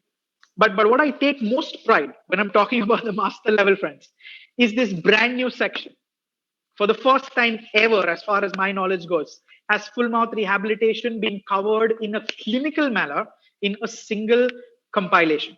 So here I have 15 new chapters under this section that goes in a very systematic chronological order, where you start with diagnosis of the problem and determine the need for treatment. Going ahead is a chapter on which semi-adjustable articulator should I choose. The problem is there are so many in the market and all of these are priced so differently. So if I don't want to spend a lot of money, but I still want a system that is foolproof, how do I make that decision is where the chapter on requirements of an articulator steps in. And of course, then is a stepwise sequence on how to record a FACEBO and how to transfer it to a semi-adjustable articulator. Now, let me tell you, friends, FACEBO and articulator look dangerous, which is the reason why we used to always run away from it during our UG days. But once you do it, once you go ahead and take a FACEBO record, you'll be like, "Abbe yaar, मैं इतने साल से क्यों नहीं किया? इतना तो आसान नहीं है." If you can do an extraction, if you can do a root canal, if you can do a tooth preparation, my friends, FACEBO record is probably the easiest thing. There will be a point in your life where you'll be like, "अरे यार, assistant तू ही कर ले, बहुत चिंदी लगता है मुझे." Right? So it's all here. It's just a fear that is deep-seated here. Read this book and you'll be able to overcome that. You'll understand how simple the procedure actually is. The next chapter, friends, is on centric relation. And this is probably one of the biggest chapters in the book, over 40 pages. How to take the centric relation, when to take centric relation, why to take centric relation, the concept of load testing, is all that is included in this section on CR, and then comes the laboratory aspect. Although mounting of casts is to be done in the laboratory, I personally do it myself, and that's why I insist कि भाई खुद से करो ना. तुम lab में भेजोगे 19-20 हुआ तो भाई किसको ब्लेम करते बैठोगे? इससे अच्छा give it 10 minutes, do that mounting yourself. You will actually realize that it looks better and it makes your work that much more elegant. Okay, and the next topic, friends, is vertical dimension. I'd say about 10-15% of that chapter was included in this particular webinar. So if you think this was interesting, you will absolutely love the content of this chapter on vertical dimension and its determination. And the next is what all to expect, or what should my communication be with the technician when he or she is making or designing the wax up, and how do I go ahead and do a test drive, and what all should I be checking in the patient's mouth. Taking this forward is a protocol that I title Treatment Navigation Approach. So it is a stepwise understanding of, if I have a clencher, if I have a bruxer, if I have someone who has an anterior open bite, a deep bite, a cross bite, how should I be managing these patients, and how do I do it in a sequenced thought process कि भाई end result तो ये आना ही चाहिए. So that's where the TNA approach, or the treatment navigation approach, comes in. Next is again a concept that I call the CRC, that is the chronological reconstruction concept, which is all to do with bruxer है या clencher है तो मैं preparation कौन से sequence में करूँ, एक arch करूँ, दूसरा arch करूँ, anterior करूँ, posterior करूँ, preparations कैसे sequence में करना है, cementation किस sequence में करना है. So all of that is a part of this particular chapter. Next is a chapter on digital protocols, which I believe is the future. Okay, bhai, how do I involve the modern technology into making my life simpler when it comes to impression or fabrication of the final prosthesis? The next is my personal favorite chapter in this book, that is to do with tabletop full mouth rehabs, conservative dentistry using lithium disilicate to restore even the most complex looking cases. And the last chapter in the treatment phase is restorations using composite. Now, how often do we get patients जिनको full mouth करना है या जरूरी है but पैसा नहीं है? So don't leave these patients. I have provided options for composites where you could do full mouth composite or you could do half composite, half porcelain. So options of how to treat patients in a more financially constricted manner are described in that chapter. The last in that section, of course, is एक बार treatment हो गया तो इसका ये मतलब नहीं कि हमारा रोल खत्म. पोस्ट ट्रीटमेंट मैनेजमेंट क्या होता है, स्प्लिंट थेरेपी क्या होता है, फाइनल ओक्लूजल एडजस्टमेंट्स में हमने क्या करना है, कैसे करना है, friends, all of that is what goes into chapter 19 and chapter 20 and 21, that section 4 is all about implants. So it involves a section on implant impression and again one of my personal favorite chapters in the book, which is implant occlusion, co-authored by my dear friend Komal Majumdar. हम कई बार बोलते हैं ना, implant डालना तो आसान है, उसको रेस्टोर करना मुश्किल पड़ता है, फेलियर तब होती है. So occlusion is often regarded as one of the culprits here. So how do you manage occlusion for implants? Taking this further, there are 2 chapters on interdisciplinary dentistry. Remember, prosto is not about only tooth. It's all also about gingiva and positioning teeth to make sure that we can be more conservative. So perio and ortho are also included. And the last, of course, is what I call futuristic dentistry. That is digitalization of occlusion. A lot of people may have heard of the T-scan. So that's what this chapter is all about. And chair-side CAD-CAM dentistry, which is the CEREC system that we have, which allows us the option of doing single-day dentistry, which means there is a lot that goes into this book. And the entire book, as you can see, is pictures. So it's like an atlas, friends. I know we've all read enough theory. अभी हमें clinical जानना है, and what better than looking at pictures to understand clinical application of all the theory that we have read through years of our formal education. So that was the motive. The motive was to make this as picturesque as possible, as lively as possible. My mission was never to put you to sleep. My mission was to make sure you go back to your practice and you are confident of doing each of these procedures to its absolute fullest. So friends, this master volume has 25 chapters, more than 500 pages. As a matter of fact, when I met my publisher and I gave him all this content, he said, "Sir, आपने book नहीं लिखी है, आपने सनी देओल का हाथ बनाया है." It's a 2.5 kg book, so it's quite a mammoth structure. It has more than 2,500 images with more than 100 different types of cases discussed. And that's not it, friends.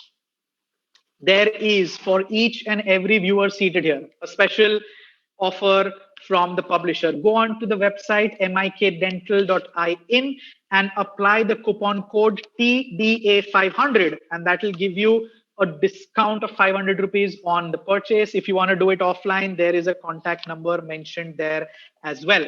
And for all those who wish to order internationally, friends, the book is also available on dentalcart.com. If all of you all are wondering, prosto advanced level itna sara ho gaya, to basic ka kya? Friends, from the first edition, we have come up with a starter volume, which is the black and silver book, the master volume, which is the black and golden book. All right. So the starter volume is everything to do with crown and bridge procedures. It has 14 chapters going from material selection, shade selection, basics of occlusion, preparation, impression, temporization, cementation, and going up to retrieval and ergonomics and ethical aspects of marketing and also medical legal. So we've covered all of that in the basic. That is more than 300 pages. It has more than 1,200 clinical images. These are also available on the same website and as I mentioned, offline also.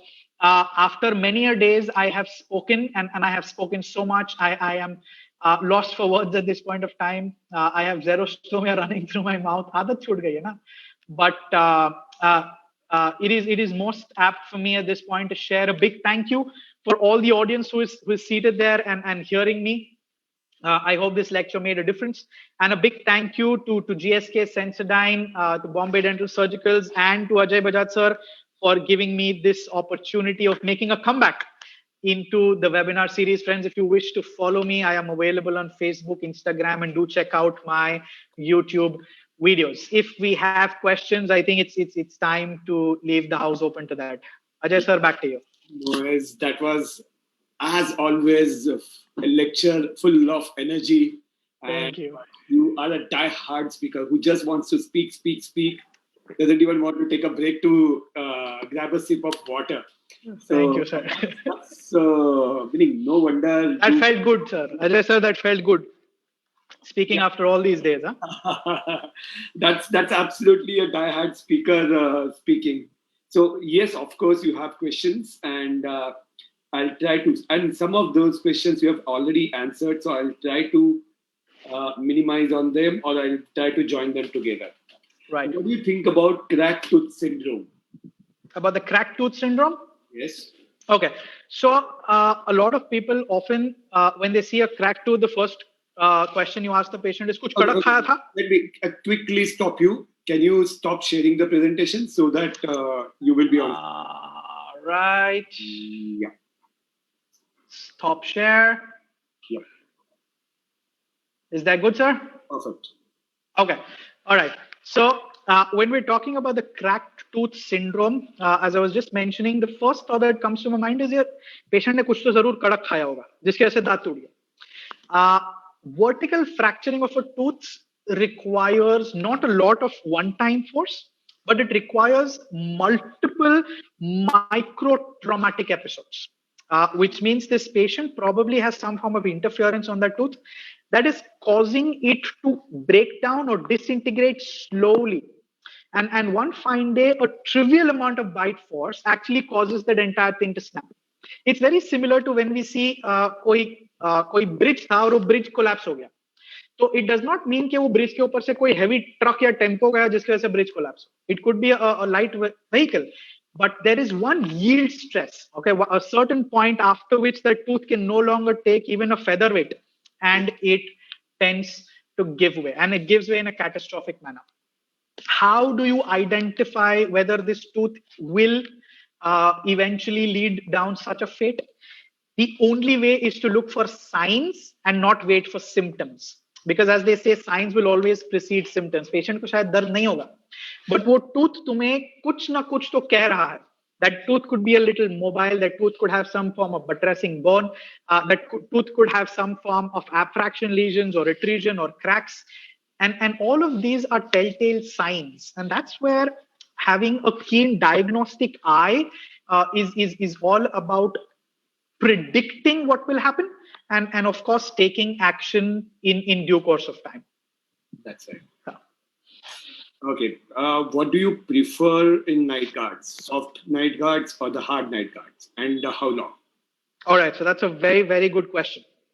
Let me outright tell you, soft night guards don't exist in my world. Soft night guard देना होता तो मैं patient को बोलता चिंगम खाओ और सो जाओ. The moment you put something soft in the patient's mouth, you are telling the patient to start chewing on it, to start bruxing on it. So soft night guard is only दिल की तसल्ली के मैंने patient को कुछ दिया है. But remember, soft night guard will eventually perforate, and tooth-to-tooth contact will step in. So it's not taking care of the problem. It's only a symptomatic relief कि मैं दांत को protect कर रहा हूँ. But remember, you're not protecting the system. So when I talk about a splint, friends, in my head, I am absolutely certain that this is a hard acrylic material. Now, for those who will take up the master volume book, you will see in the section of post-treatment care that there are two primary designs of a splint. One which is an anterior stop splint, one which is a full coverage splint. So an anterior stop splint will separate back teeth. A full coverage splint is called as a permissive splint that will have at least one tooth contact going across the entire arch. after treatment, this is not like a retainer plate कि भाई तुम 6 महीना पहनो फिर छोड़ दो. A splint is to be worn by the patient every night for the rest of his or her life. तो कई बार पेशेंट बोलते डॉक्टर साहब मैं कैसे पूरी रात पहन के सो इसके साथ. So I always tell them what you have is an occlusal disease. बीमारी है ये. Atresion, erosion जो भी हो रहा बीमारी है. सपोज आपको ब्लड प्रेशर या डायबिटीज का प्रॉब्लम हुआ और डॉक्टर ने बोला आपको गोली लेनी पड़ेगी. कितने टाइम तक गोली लेनी है? जिंदगी भर लेनी है ना, तो तब क्यों मना नहीं करते? So what's important is if you're giving the patient a splint, please tell the patient before treatment कि आपको splint जरूरी है. This has to be pre-treatment instruction, not a post-treatment excuse. नहीं, patient may not accept it then. Okay, if you're giving it to a patient who needs a full mouth but can't afford a full mouth, patient again has to wear it for all life. A permissive splint, in fact, is very famously also called as a poor man's reconstruction. Acrylic चिंदी होता है, सस्ता मिलता है, आसानी से बन जाता है. So, sorry. Absolutely. I think it can be a topic in itself to speak about splints and how to make splints and how to decide. Absolutely, sir. इतने types है. Talk about 1.5 hour only on splints. We have our next topic, Ajay sir. Pakka. And I, in fact, when I go through this question, I see so many new topics to talk about. I'm sure. A simple question: how you spoke about burrs and how we use them and how we use them to polish composite later as they go blood. So somebody has asked, how many times can a burr be used? A very general question. All right. So typically they say anywhere between 3 to 4 times is the general life of a burr. Having said that, it's a subjective answer, right? Because कई बार जब हम दांत prepare करते हैं तो molar का size बड़ा होता है, lateral incisor का छोटा होगा, something like that. That is why they often say ना फाइल कितने दांत के लिए यूज करना है, तो दांत के नहीं कनाल के लिए होता है, right? So it's a typical question: how many canals or how many teeth it will last? It's a right. So what I would say is tactile sensation के basis पे आप determine करो. Run the burr through and determine, is it preparing or do I have to apply a lot of force? If you feel you're applying a lot of force, that's it. I mean, change your burr. It's not worth it anymore. Do you recommend to use provisionals for some time, and how much time? Okay, so I have always believed that when you're talking about a full mouth rehabilitation, it has to be done in 2 phases. Provisional phase, approval, definitive phase. Okay, so in that middle approval phase, now unfortunately there is no literature that can define this time frame. If you ask me, I'd say a typical interim phase is about 2 weeks. Give your patient about 15 days of time to use that, find a comfort zone, and then go ahead with the definitive. However, that will be for a patient who came in with attrition or abfraction. If my patient came in with abrasion or erosion, I will step from my provisional phase to my definitive phase very quickly, because I know the problem was not with respect to occlusion per se. It was either a habit or it was acid that was causing the reconstruction. So again, remember, it's important to diagnose what caused the problem, because your entire management sequence is now based on that diagnosis. Correct. Okay. So what do you recommend to use? We have taken that question. What material do we use in case of implant-supported FMR for a known bruxer? This is by Dr. Manali Oswal. Okay. So if you know for a fact that the patient was a bruxer to begin with, be very, very, very careful not to jump into definitive prosthesis for this patient. There has to be a provisional phase where you give a softer material to allow nature to get used to the fact that there are fixed teeth again. They always say implant prosthesis for a full mouth initially will always have a greater amount of tooth loss. So start with a softer resin-based material. What I love to use these days are composite denture teeth. So just like how you had acrylic denture teeth, similar you have composite denture teeth that can also be bonded onto underlying frameworks. They are fantastic for 2 reasons. ये भी composite है, ये भी composite है, तो दोनों पे wear equal है. So don't do one ceramic and one acrylic. That's the worst thing to do. Okay. The beautiful part in full mouth rehabs with composite shells is कहीं पे भी chip या fracture हुआ ना, so it's not like porcelain के पूरा retrieve करके अब lab में भेजना पड़ेगा. I can do it chair side with the help of Composites, yeah. So it works fantastically well for full mouth reconstructions. And the fact that composite has a lot more ability to absorb stresses and distribute them works in our favor, because that stress distribution patterns are significantly improved. Very recently, I tried a new material. Unfortunately, I can't give a name to this, but it is something that I believe will eventually become a common state, because it has features like the PEEK material that is routinely used, very soft but extremely aesthetic, very lightweight, and has very good track results, at least in the European countries. So we're hopeful that this material will come to India once it has the desired FDA clearance and will become a mainstay. Perfect. We will wait for that material. It's a lovely material, sir. Lovely material. Okay, great. So how do you reconstruct a bite if a patient is undergoing FMR with bruxism and attended lower anterior? This is by Dr. Joel. I think you described this part in some details, but just in case if you want to add something. Okay, so always remember, if you have had to increase the vertical dimension, or you have had to do some form of gingival surgery to gain the adequate amount of clinical crown height, you may want to leave these patients on provisional restorations for a slightly extended period of time, right? Because in patients who are bruxers and who've come edge to edge, and you've kind of reconstructed them with an anterior overlap, there is something called as restricted envelope of function that steps in, which means these patients may actually land up bruxing on the anterior teeth. And if that happens, it's not uncommon to see anterior teeth beginning to flare off. Yep. Provisionals हमेशा हम joint रखते हैं, right? Final restorations, we try to keep them single. So when you have joint, these provide the desired stability to hold teeth in that position.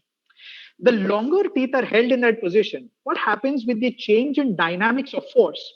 The periodontal ligament and the alveolus, the trabecular pattern, kind of reorients itself to the changed or altered direction of force.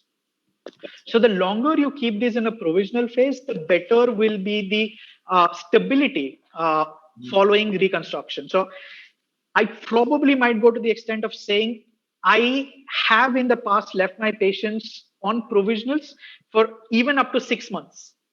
But remember, at that point of time, these can't be chair side provisionals, because chair side provisionals जो हम लोग bisacral में बनाते हैं ना, वो chip हो जाती है या उनका centric stops flat हो जाता है. This has to now be lab fabricated temporaries, because they are just a lot more sturdy and they tend to provide the desired stability and occlusal contact for the patient even to function during that interim phase. नहीं तो हम patient को कई बार बोलते हैं ये weight loss program है, इसके लिए हम charge नहीं करेंगे. That's a nice idea. Or probably you can tell your patient, okay, this is weight loss program, so we'll charge you nutritionist charges also.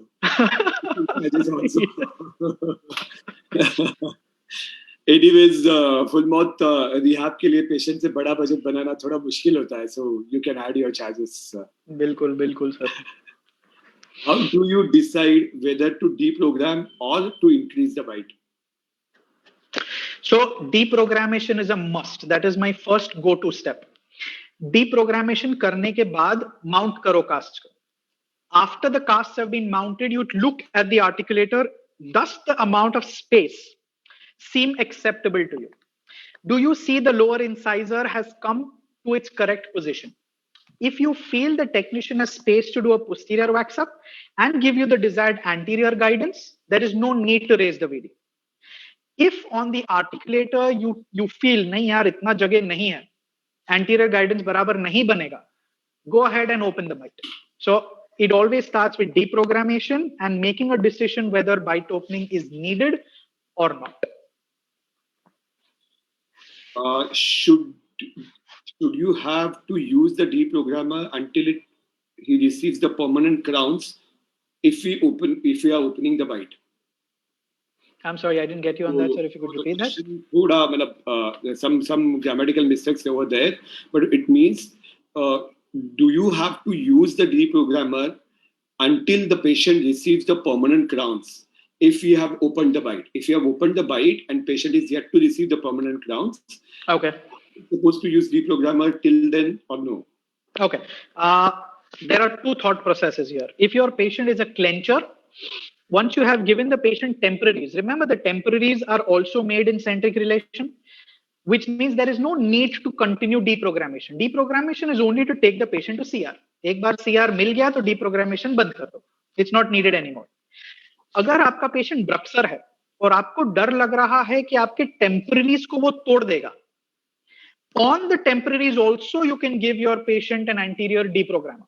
So the deprogrammer will only have an anterior temporary stop and keep the posteriors away. So the muscular forces in a bruxer will be less. This is especially for those patients जिनका जो jawline है ना बहुत broad होता है. You know those masseters are huge. They are angry muscles. Yeah. Broad face. Short and broad face. The broadest part of the face is at the masseters.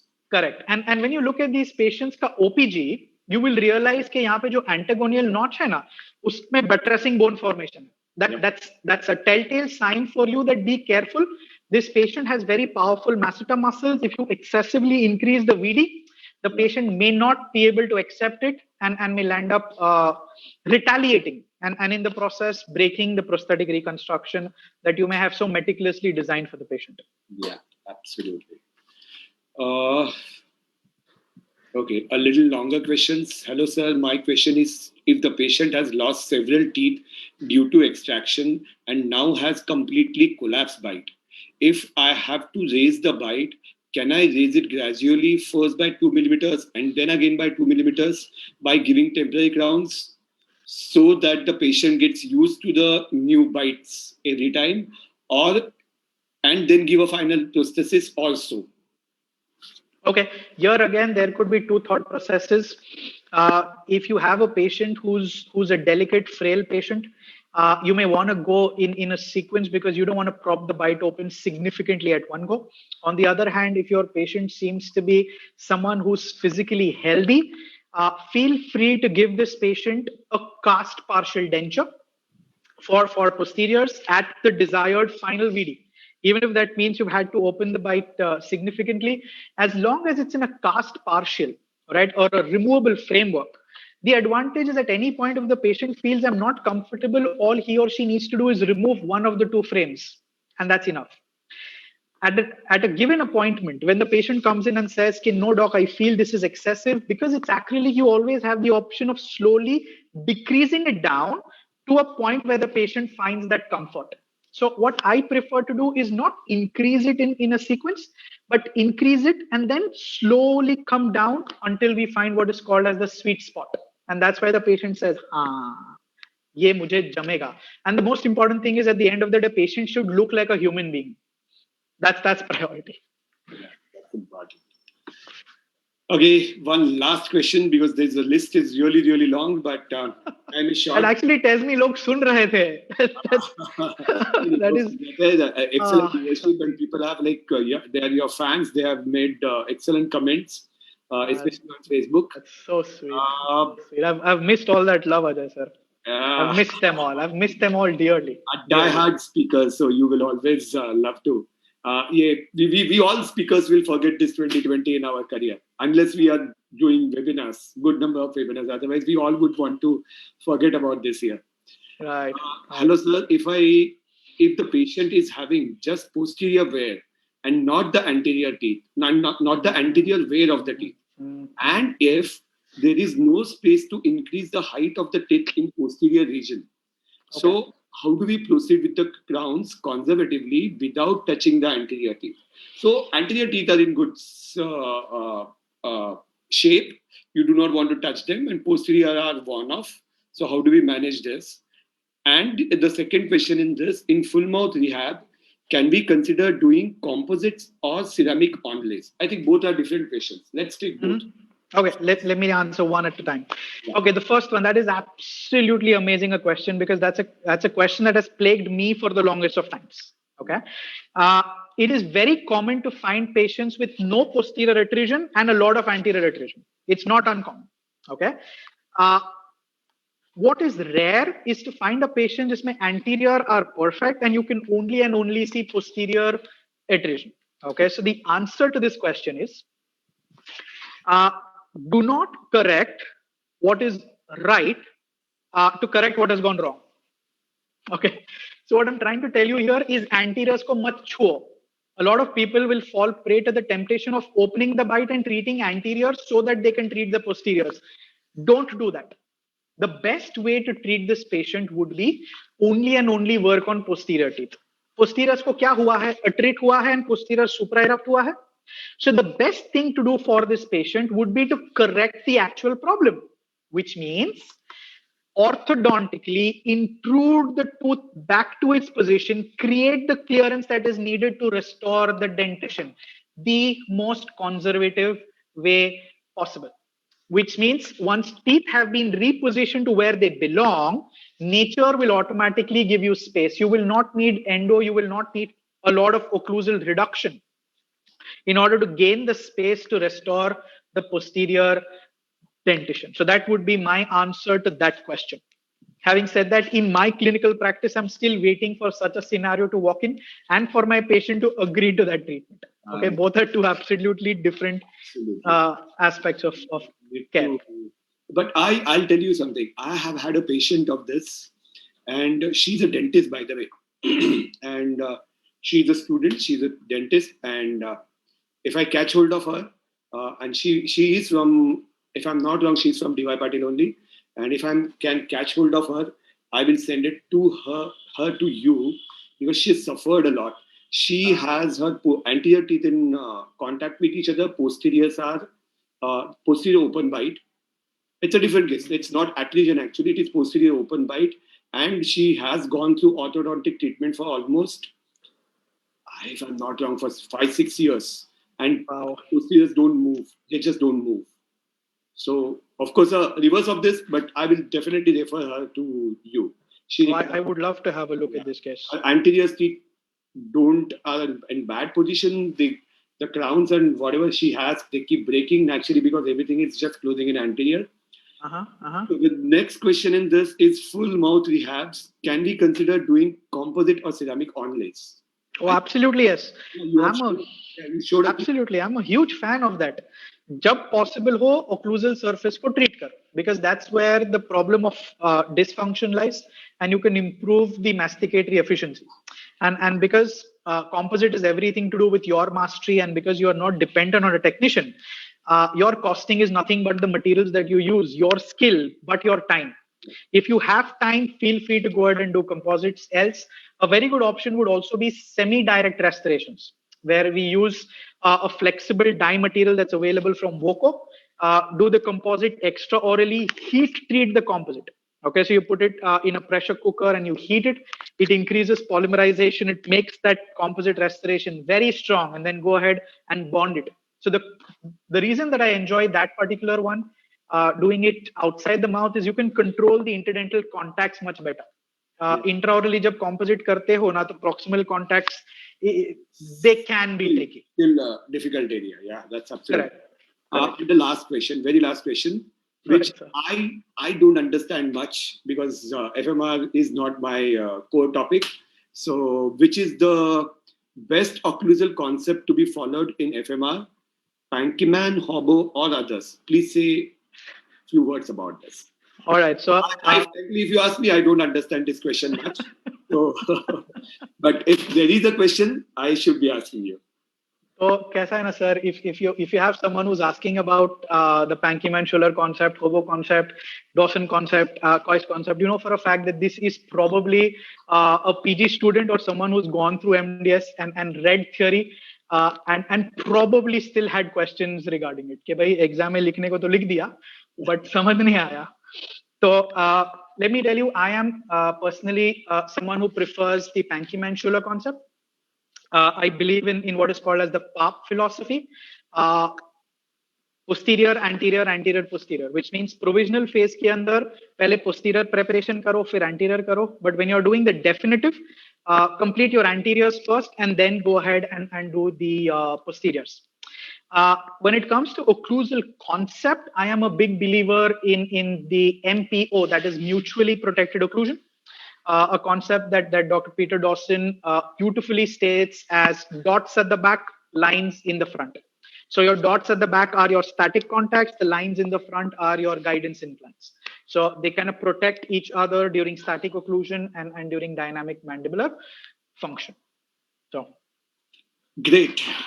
I think we had fantastic time, and we timed it for 1 hour 15 minutes, 1 hour 30 minutes, and it's almost 2 hours. We are wow. Oh yes, happy that people are so involved, asking so many questions and variety of questions. Meaning they have had so many different kinds. So they were patiently listening to you. They really wanted to have a